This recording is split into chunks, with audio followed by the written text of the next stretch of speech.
سوال یہ ہے کہ انسان سفر میں بس میں ہے، ٹرین میں ہے، کار میں ہے یا جہاز میں ہے اور نماز کا ٹائم ہو جاتا ہے تو اس کا وظیفہ کیا ہے؟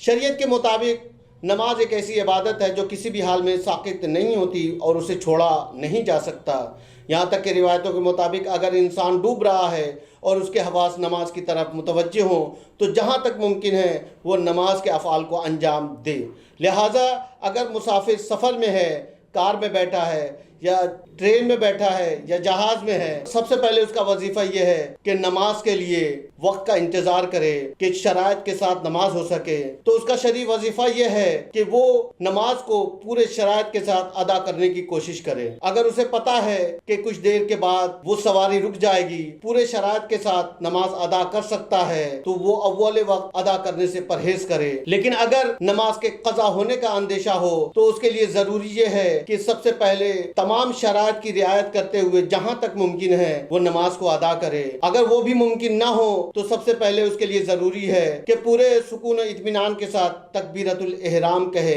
اور اگر وہ بھی ممکن نہ ہو تو قبلے کی رعایت کرے، اور اگر قبلے کی رعایت کرنا بھی ممکن نہ ہو تو قبلے کی رعایت کرنا اس سے ساقط ہو جائے گا، لیکن پھر بھی نماز اس کو ادا کرنی ہوگی۔ اس کے بعد اگر رکوع اور سجود کرنا ممکن ہو تو وہ رکوع اور سجود انجام دے، لیکن اگر وہ بھی ممکن نہ ہو تو جہاں تک ہو سکے رکوع اور سجود کے لیے اپنے آپ کو جھکائے۔ لیکن اگر بھیڑ بھاڑ ہے یا کوئی اور مسئلہ ہے تو وہ اشارے سے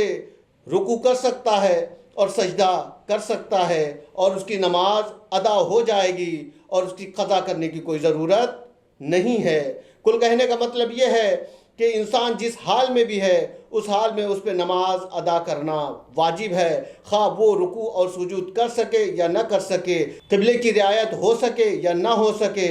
اسے ہر حال میں نماز ادا کرنا ہے اور یہ نماز قبول ہوگی اور اس کی قضا کی کوئی ضرورت نہیں ہے۔